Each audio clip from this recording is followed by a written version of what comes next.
PM Modi ने Croatia के PM Andrzej प्लेंकोविच से मुलाकात की है। द्विपक्षीय बातचीत यहां पर हुई। क्रोएशिया के राष्ट्रपति जोरेन मिलानोविच से भी मुलाकात हुई। क्रोएशिया में पीएम मोदी ने भारतीय मूल के लोगों से मुलाकात की। लोगों ने पीएम का भव्य स्वागत किया।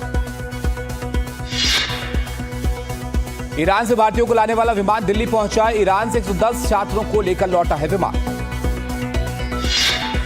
ऑपरेशन सिंधु के तहत स्वदेश लौटे छात्रों में 90 कश्मीरी छात्र भी शामिल। आर्मेनिया के रास्ते ईरान से निकाले गए भारतीय छात्र।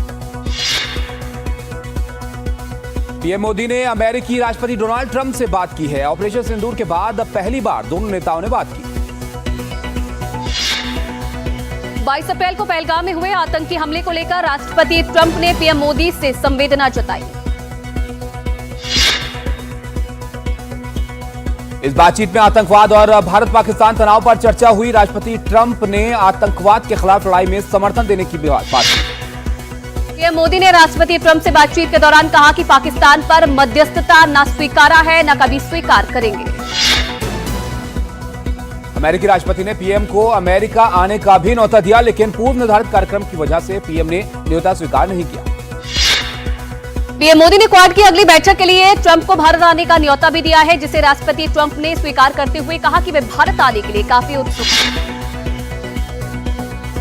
राजा रघुवंशी हत्याकांड में 5 आरोपियों की कोर्ट में पेशी। 8 दिन की पुलिस रिमांड के बाद होगी पेशी।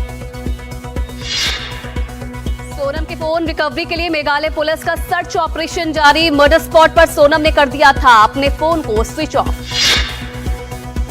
राजस्थान के अलवर में राजा रघुवंशी जैसे हत्याकांड में पत्नी ने प्रेमी के साथ मिलकर की पति की हत्या। साजिश में पत्नी, प्रेमी और सुपारी किलर शामिल थे। पुलिस ने पत्नी समेत 3 लोगों को गिरफ्तार किया है। 3 आरोपी फरार।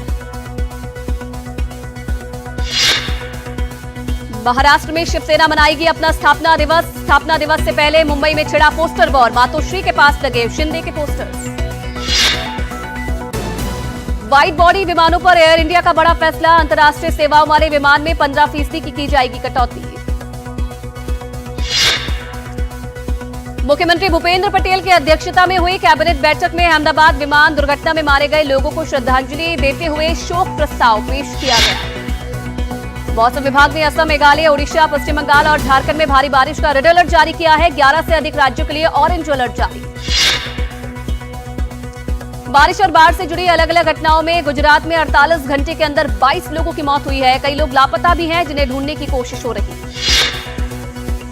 गुजरात के भावनगर में भारी बारिश के कारण सड़कें समंदर में तब्दील हो चुकी है। स्कूटी, ऑटो और टेम्पो पानी के तेज बहाव में बहते नजर आए। पानी का बहाव इतनी तेज था कि देखते देखते सब कुछ बह गया। गुजरात के रानीवाड़ा गांव में पानी के तेज बहाव में एक बुजुर्ग फंस गए। उनके बेटे ने हाथ में रस्सी बांधी और पानी में उतरकर जैसे तैसे अपने पिता को पानी के तेज बहाव से बचाया। बोटाद और अमरेली पर बारिश का कहर जमकर टूटा है। एनडीआरएफ और एसडीआरएफ की 12 टीमों को गुजरात के कई जिलों में राहत और बचाव काम के लिए लगाया गया है। गुजरात के बोटाद में 9 लोगों को ले जा रही कार भारी बारिश के कारण नदी में बह गई। 4 लोगों की मौके पर मौत, 2 को बचाया गया। 3 की तलाश अब भी जारी। वायु प्रदूषण को कम करने के लिए दिल्ली में कृत्रिम वर्षा और क्लाउड सीडिंग पर दिल्ली की पहली पायलट परियोजना के लिए आईएमडी ने दी मंजूरी। पश्चिम बंगाल के पुरुलिया में भारी बारिश। रिहायशी इलाकों में घुसा बाढ़ का पानी। बाढ़ जैसी स्थिति बनी। झारखंड की राजधानी रांची के कई हिस्सों में हुई झमाझम बारिश। बारिश के बाद तापमान में आई गिरावट।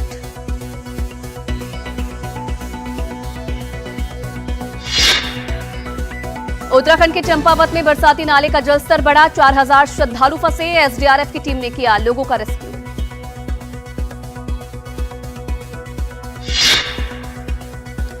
एमपी के धार में युवक ने अपनी ही बाइक को किया आग के हवाले। घर के सामान को भी जलाने की कोशिश की। पुणे के जेजुरी मोरगाम रोड पर भीषण हादसा हो गया। पिकअप और कार की जोरदार टक्कर यहां पर हुई। इस हादसे में 8 लोगों की मौत हो गई। दौसा में 65 लाख रुपए लूटने वाले आरोपियों को पुलिस ने पकड़ा। गिरफ्तारी के बाद आरोपियों को निकाला गया जुलूस। माधव टाइगर रिजर्व में पर्यटक के कैमरे में कैद हुआ बाघ। नजदीक से बाघ को देखकर रोमांचित हो उठे पर्यटक। रणथंभौर टाइगर रिजर्व में 2 तेंदुए के संघर्ष का वीडियो वायरल। टेरिटोरी को लेकर दोनों तेंदुए भिड़े। पर्यटकों ने बनाया वीडियो। सुकमा बॉर्डर से लगते आंध्र प्रदेश के जंगल में जवानों ने बड़े स्तर के 3 नक्सलियों को किया ढेर।